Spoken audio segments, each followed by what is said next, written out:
Good morning ma'am. Good morning. अरे sir आप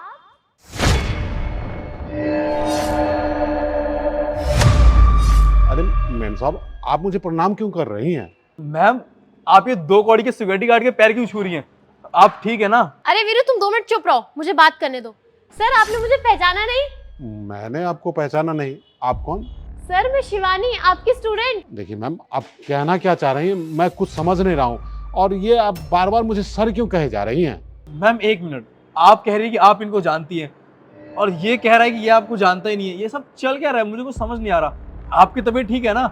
अरे वीरू मैंने तुमसे कहा ना कि तुम 1 मिनट चुप रहो, और तुम ना इन्हें सिक्योरिटी गार्ड बुलाना बंद करो। ये मेरे टीचर रह चुके हैं। सर आपने मुझे पहचाना नहीं, मैं आपके स्टूडेंट रह चुकी हूँ। आप मुझे साइंस मैथ्स पढ़ाते थे, याद कीजिए सर, मैं शिवानी। अच्छा, तो तुम वही शिवानी हो ना जो 10th बी में पढ़ती थी? अरे हमेशा 2 चुटिया बांध के आती थी और आंखों पे मोटे मोटे चश्मे लगा के आती थी, तो तुम वही शिवानी हो? हाँ सर वही शिवानी जो 2 चोटी बना के आती थी, चश्मा लगाती थी। और सर मैं तो आपकी फेवरेट स्टूडेंट रह चुकी हूँ, आप मुझे कैसे भूल सकते हो? अरे बिटिया, तुझे देख के तो मुझे बहुत खुशी हो रही है, और तुम कितना बदल गई हो। क्लास में थी तो एकदम सीधी सादी लगती थी, अब तो देखो इतनी हाई फाई और इतने अच्छे कपड़े पहन के आई हो, और इस कंपनी में काम करती हो क्या?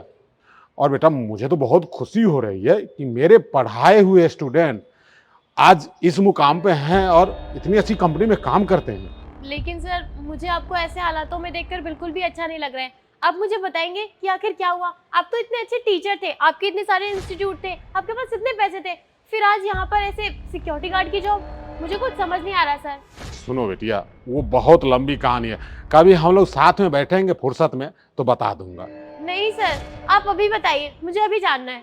अब जब तुम इतना पूछ ही रहे हो बेटी, तो तुझे बता देता हूँ। तुम्हें तो पता ही था ना कि मेरा परिवार कितना बड़ा था, और उतने बड़े परिवार में सिर्फ एक मैं ही कमाने वाला था। ऊपर से बाबूजी की बीमारी, बाबूजी को भी ब्रेन ट्यूमर हो गया था, और इसके इलाज में काफ़ी खर्चा हुआ, और इस खर्चे को पूरा करने के लिए मैंने महाजन से भारी रकम भी उठा लिया।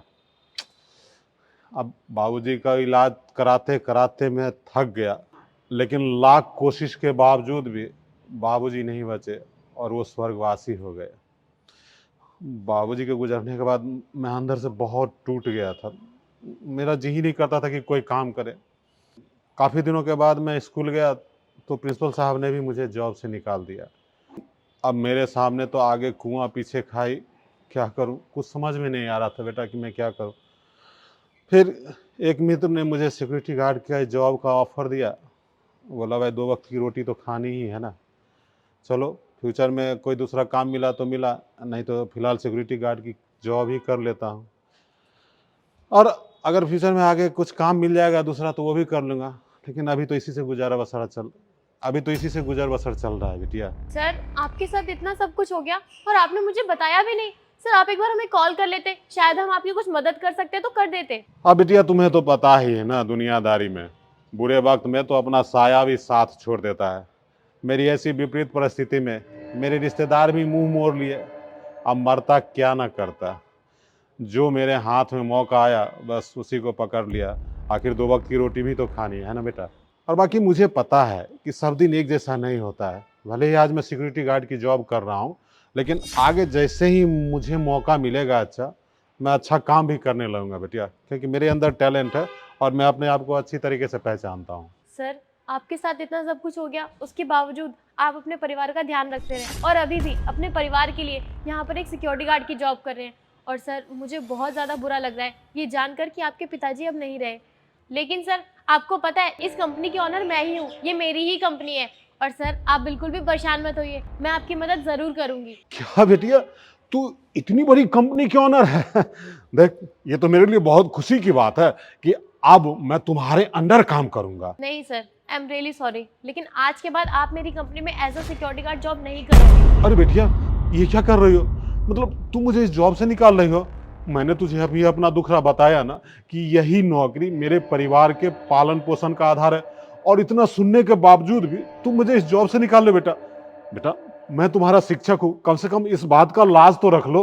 अरे नहीं सर आप बिल्कुल भी परेशान मत होइए, मैं आपको सिक्योरिटी गार्ड की जॉब से निकाल रही हूँ और उसके बदले में आपको एज अ मैनेजर इस कंपनी में हायर कर रही हूँ। आप बिल्कुल भी परेशान मत होइए।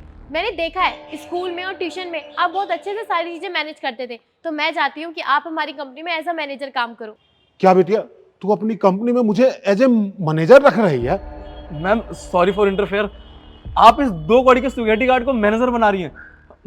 मतलब सुबह तक ये हमको सैल्यूट करता था, अब हम सब इसको सैल्यूट करेंगे? मैम देखिए, मैं मानता हूँ ये आपके टीचर है, अगर आपको इनका प्रमोशन करना है तो सुपरवाइजर बना दीजिए, टीम लीडर बना दीजिए। दैट मैनेजर, आप ना बाकी एम्प्लॉय के साथ ये गलत कर रही हैं। Veeru shut up. तुम्हें बोलने की कोई जरूरत नहीं है। तुम्हें पता है ना, मैं इस कंपनी की ऑनर हूँ और मैं डिसाइड करूंगी यहाँ कौन जॉब करेगा, कौन नहीं करेगा, और किस पोस्ट पे करेगा और किस पोस्ट पे नहीं करेगा। तुम इस कंपनी में मैनेजर हो ना, इसलिए तुम्हें ज्यादा प्रॉब्लम हो रही है। तुम्हारा जो काम है ना, तुम मुझ पर ध्यान दो। मैं डिसाइड करूंगी कौन मैनेजर बनेगा और कौन नहीं। और अगर तुम्हें कोई प्रॉब्लम हो रही है ना, तो तुम ये कंपनी छोड़ के आराम से जा सकते हो। वैसे भी मुझे अब तुम्हारी कुछ खास जरूरत नहीं है। Sorry ma'am. अरे वाह बेटी, आज मुझे अपने ऊपर बहुत प्राउड फील हो रहा है कि मेरी पढ़ाई हुई शिष्या इतनी बड़ी कंपनी की ऑनर है और मैं उसके कंपनी में एज ए मैनेजर काम कर रहा हूँ। बिटिया, तेरा लाख लाख धन्यवाद। समझ ले कि तू आज अपने गुरु को गुरु दक्षिणा दे दी है।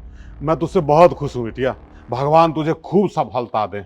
नहीं सर, एहसान की कोई बात नहीं है। आप कैसी बात कर रहे हो? आपने मुझे तब पढ़ाया जब हमारे पास पैसे नहीं हुआ करते थे। कई बार मेरी फीस टाइम से नहीं आती थी और कई बार तो हमने फीस भी नहीं दी, तब भी आपने मुझे फ्री में पढ़ाया है। सर, आपकी वजह से, सिर्फ आपकी वजह से मैं आज इस कंपनी में इतनी बड़े मुकाम पर हूँ। चलिए सर, आपको मैं काम समझा देती हूँ। आ जाओ बेटी।